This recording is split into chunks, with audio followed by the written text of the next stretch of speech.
Bonjour frère Lemoine. Bonjour. Alors nous célébrons les 800 ans de l'ordre des prêcheurs fondé par saint Dominique en 1215. L'ordre des frères prêcheurs est un ordre religieux actif. Pour débuter, j'aimerais que nous évoquions le triple attribut monastique, doctrinal et apostolique de l'ordre de saint Dominique. Commençons par les caractères de l'ordre des prêcheurs dans le domaine de la vie religieuse et monastique. Le révérend père Antonin d'Anzas évoque la prière, la contemplation, la grâce de l'austérité et le sacrifice religieux. Pourriez-vous évoquer le quotidien religieux d'un dominicain? C'est peut-être un peu loin de ce que le père d'Anzas a défini. Vous avez dit vous-même ordre religieux actif, oui, nous faisons partie des religieux apostoliques. Pour être donc religieux apostolique veut dire en effet religieux actif. Nous ne sommes pas des moines, donc notre style de vie, je pense avant le Concile Vatican II, ressemblait d'assez près à la vie monastique. Il était beaucoup plus cadré ou encadré qu'aujourd'hui. Vous savez, après le Concile Vatican II, à la demande du Concile Vatican II d'ailleurs, les grands instituts religieux ont réécrit leurs institutions, enfin leur constitution, leur vie de tous les jours. Et donc notre vie conserve aujourd'hui des aspects, certains aspects monastiques, de l'ordre de la grâce de l'austérité, il ne faut peut-être pas exagérer, mais disons vie de prière, liturgique, matin, midi, soir, vie personnelle de prière. Mais tout ça, bien entendu, vous avez mentionné l'étude, vous avez mentionné la vie commune, je crois. Enfin bon, tout ça, ce sont des piliers qui servent à la parole, à la prédication, à notre mission, etc. Et ces piliers-là ne doivent pas nous gêner. C'est-à-dire que ce qui est premier chez nous, c'est la prédication, sous toutes ses formes, de sorte que même ce qui est très important, là, ce que vous avez mentionné, est soumis chez nous à ce qu'on appelle la loi de la dispense. C'est-à-dire on peut être dispensé pour raison apostolique et pour avoir une activité apostolique libre. Rien des éléments qui fondent notre vie et qui la sous-tendent ou qui l'alimentent ne doivent gêner, ou contredire, ou contrevenir à la prédication sous toutes ses formes. On est députés, les frères sont députés à la parole, à la prédication. Alors le second attribut concerne la vie doctrinale. Donc Antonin d'Anzas cite la pauvreté évangélique, la mortification de la chair liée au thème de la pénitence et de la chasteté, et l'obéissance, c'est-à-dire la soumission à la volonté des supérieurs et l'observation des vœux. Et également, il y a cette thématique de l'étude. Les théologiens, les dominicains, seraient en quelque sorte les gardiens du thomisme. Alors, il y a beaucoup de choses dans cette affirmation, ou gardien du thomisme. Disons que nous avons une vie d'étude depuis 800 ans, ça c'est la volonté du fondateur, on pourrait même dire des fondateurs ou des premiers frères au sens collégial. Nous avons la volonté de donner à nos frères une formation intellectuelle poussée. En effet, une des bases importantes de la formation, c'est saint Thomas d'Aquin. Alors, c'est valable pour toute l'Église puisqu'il est le docteur commun. C'est valable particulièrement pour nous puisque nous sommes dépositaires finalement de cette tradition que nous essayons d'actualiser.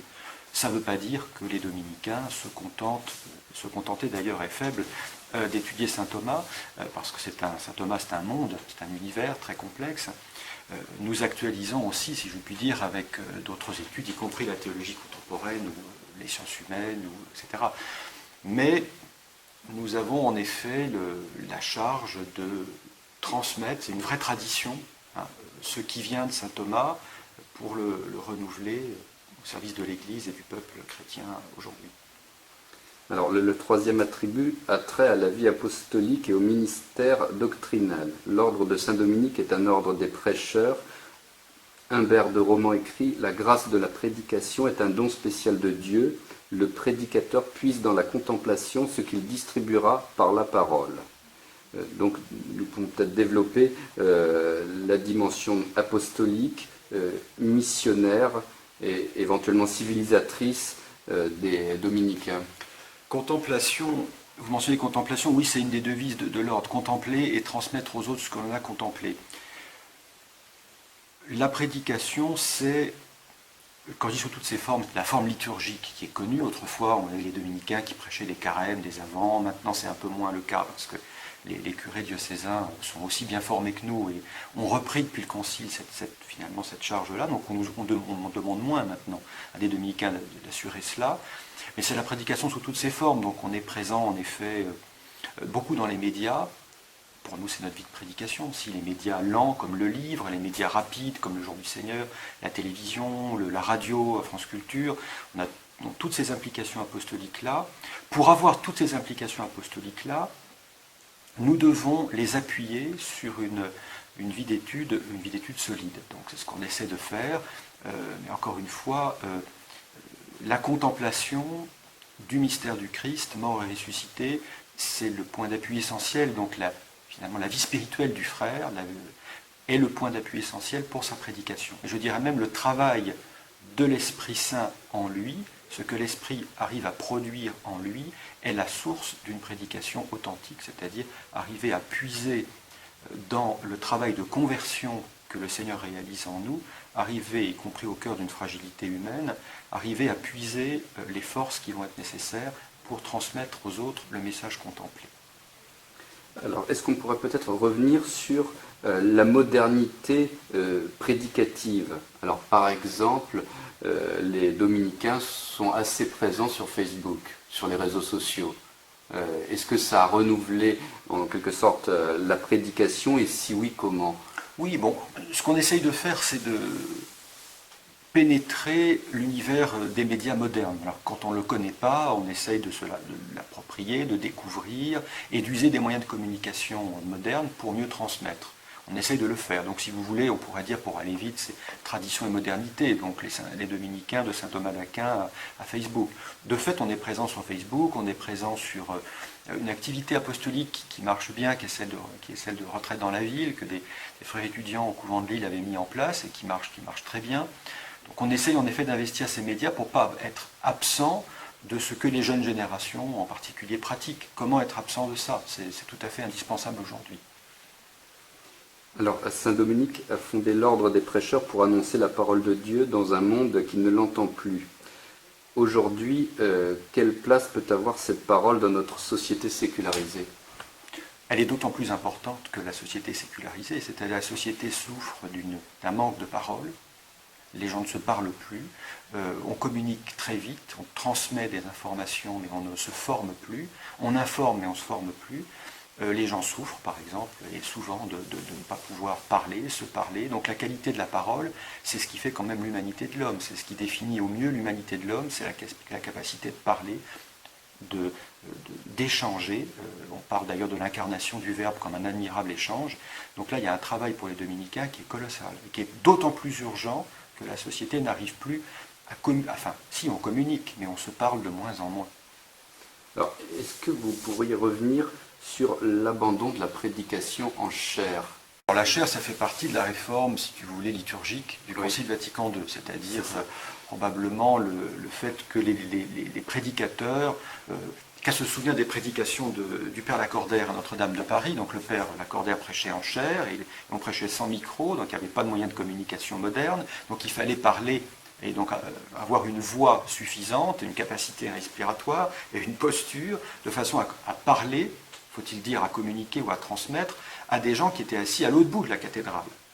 De même, bon, alors on prêchait en chair parce que c'était plus élevé, de façon à être entendu par des gens plus loin. Aujourd'hui, il y a des micros, donc on descend de la chair, n'est-ce pas? On descend de la chair et on prêche au milieu du peuple, davantage proche du peuple. Donc, pour cette raison, si vous, il y a deux réponses à votre question. La réforme liturgique de Vatican II, qui a voulu que le prédicateur soit plus proche du peuple, et pas seulement pour la prédication de la parole, mais c'est la célébration eucharistique qui peut être plus proche, plus communautaire, et puis l'introduction des moyens de communication modernes, comme le micro, qui dispense de s'élever, j'allais dire, le prédicateur s'élevait pour une attitude qui était aussi, je pense, qui correspondait à l'époque, plus distante, peut-être plus sacrée, plus hiératique. Le prédicateur s'élevait au-dessus de la foule, et voilà. Alors, le recul de la foi est une réalité en France.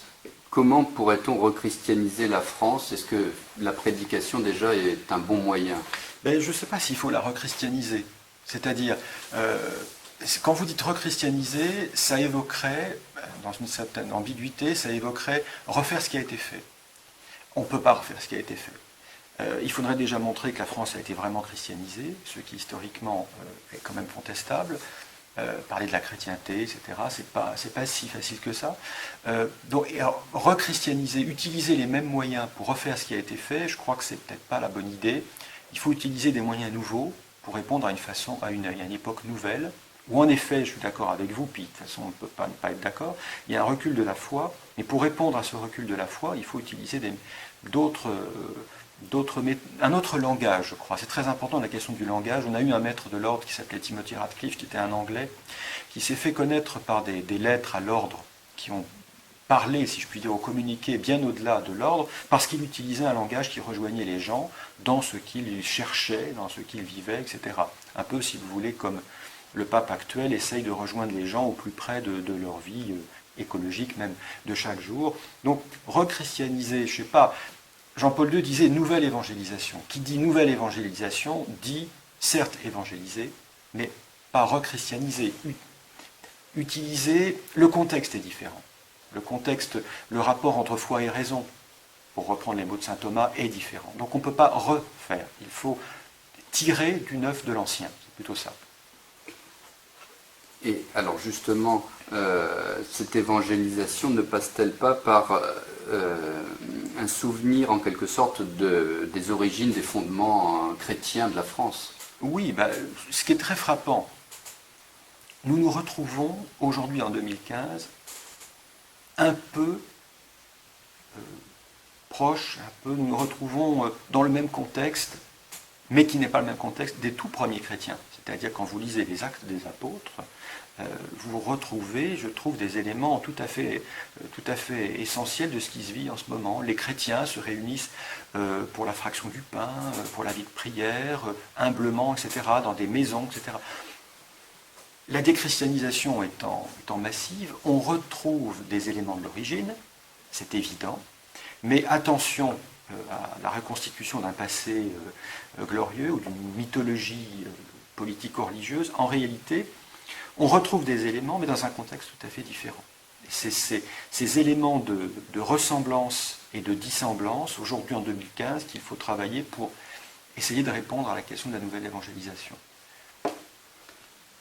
Alors, au niveau de la modernité dominicaine, on pourrait peut-être évoquer donc plusieurs aspects. Alors, par exemple, j'ai noté la modernité juridique. Pour citer quelques exemples, Antonio de Montesinos condamne le colonialisme en 1511. Un autre dominicain, Francisco de Vitoria, est considéré comme le précurseur du droit international. L'Inquisition a introduit l'instruction à charge et à décharge, en cela elle a modernisé le droit et les dominicains y ont grandement participé. Est-ce qu'on peut revenir sur cette thématique finalement de l'apport des dominicains, notamment dans le domaine juridique? Alors l'apport des dominicains en domaine juridique a toujours été un de nos domaines d'excellence. On n'a pas été bon sur tout, mais sur le droit on a été assez bon. Le mot modernité reste à discuter, modernité, modernisme, etc. Est-ce qu'on peut parler vraiment de modernité? À la suite du Père Chenu, moi je n'ai pas trop de problèmes pour assumer ce terme, c'est-à-dire modernité, je pense, dans le domaine du droit, c'est-à-dire instaurer des procédures, etc., qui n'existaient pas. Effectivement, l'Inquisition, pour l'Inquisition, je crois que l'ordre doit regarder avec lucidité quelle a été son histoire. Ça a fait partie des pages sombres de l'ordre à la demande de la papauté. Et en même temps, vous avez raison, ça a marqué un progrès. Malgré tout, alors c'est un peu paradoxal de le dire, mais ce qui n'existait pas auparavant en termes de mise en place d'un vrai procès, a été mis en place paradoxalement à ce moment-là. Donc c'est difficile de juger aujourd'hui avec notre regard contemporain de ce qui s'est passé à la demande des papes d'ailleurs, et au XIIIe et après, vous savez. Mais la modernité, en effet, oui, sur le droit et la défense en particulier des Indiens, la défense des pauvres, les Dominicains en Amérique latine se sont beaucoup illustrés là-dessus. Vitoria, le droit aujourd'hui international, pour une part, s'appuie sur le droit dominicain. Le droit dominicain, on a dit, ce n'est pas exact, que la Constitution des États-Unis s'appuyait sur le droit dominicain. C'est pas tout à fait vrai. On a dit aussi, mais là aussi les termes sont un peu anachroniques, que la vie dominicaine, en termes de style de vie, représentait une sorte de démocratie religieuse. C'est vrai, nous avons, par rapport à d'autres ordres religieux, mais attention aux analogies et aux anachronismes, nous avons des aspects beaucoup plus démocratiques que d'autres ordres religieux. Est-ce une démocratie pour autant, les dominicains? Non. Ce n'est pas une démocratie. Alors on va dire démocratie religieuse, ce qui expliquerait que, par exemple, nous n'avons pas, si nous étions une démocratie vraiment, nous aurions des formes de contre-pouvoir qui existent dans les démocraties civiles, etc. Il y aurait des syndicats, il y aurait une liberté de parole plus grande. Non. Nous sommes des ecclésiastiques, et donc c'est un ordre de clerc, nous n'avons pas tout ça. Mais enfin, nous avons pas mal d'éléments démocratiques, le vote, par exemple, le vote à la majorité, etc. Voilà. Donc ça, c'est quand même des supérieurs qui se renouvellent tous les 3, 4 ans ou 10 ans. En ce sens, ce n'est pas une monarchie, ce n'est pas d'inspiration monarchique, pour le coup, ça c'est clair. Alors, un autre aspect de la modernité ou du progrès, c'est le domaine esthétique. Au XXe siècle, deux dominicains, donc les révérends pères Régamet et Couturier, entament une réflexion esthétique autour de la revue L'Art Sacré. Oui. Alors, est-ce qu'on pourrait revenir sur cette thématique? C'est pas seulement avec Régamet, etc. Nous avons commencé, je dirais, regardez ce qui se fait avec Fra Angelico. Oui. C'est-à-dire, l'esthétique dominicaine, pour moi, quand vous avez prononcé le mot esthétique, pour moi, c'est d'abord le travail de Fra Angelico. C'est-à-dire, alors, il y a la merveille de création que représente Fra Angelico. Il y a, je trouve, alors c'est bien d'ailleurs que vous ayez commencé avec Régamet, parce que, de fait, l'investissement des dominicains, on va dire, dans le travail de culture,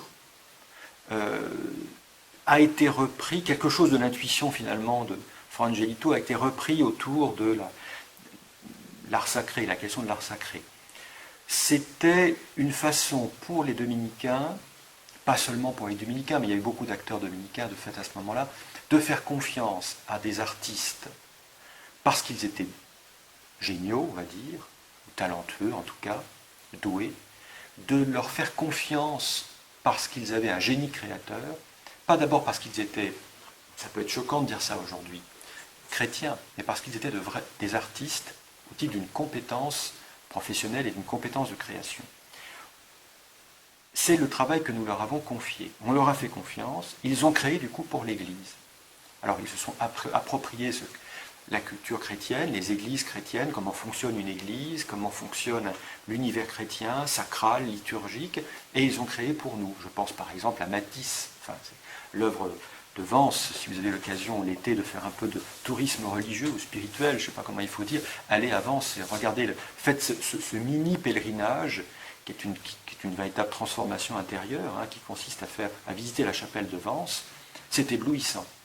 Alors les gens entrent à la chapelle de Vence, sortent de la plage et retournent pour l'apéritif du soir. Entre-temps, ils se disent on va aller visiter quand même cette chapelle, et ils sont en général transformés par le petit itinéraire artistique et spirituel que représente cette chapelle. Mais on a fait confiance à Matisse. Et Matisse a fait à partir de son génie propre. Et ce génie propre a apporté à l'univers chrétien, non pas parce qu'on prédéfinissait, on préprogrammait Matisse en fonction de ce qu'on attendait de lui, on lui a laissé en quelque sorte carte blanche. Ça n'a pas plu à tout le monde, c'est tout ce qu'on a appelé la controverse ou la querelle de l'art sacré, mais on ne voulait pas faire entrer l'artiste parce qu'on pensait que ça allait asphyxier son travail dans des schémas préconçus. Dans ce sens, ça a bousculé, renouvelé l'art sacré, comme, vous savez, c'est très ancien dans l'Église, cette confiance. Je vous rappelle quand même qu'en termes de musique ou de liturgie, l'orgue a été interdit des siècles durant, parce que l'orgue était considéré comme un instrument profane qui n'avait rien à faire dans un lieu sacré. Que serait la liturgie catholique très sacrée aujourd'hui sans l'orgue dans nos églises? On a fait confiance à l'orgue.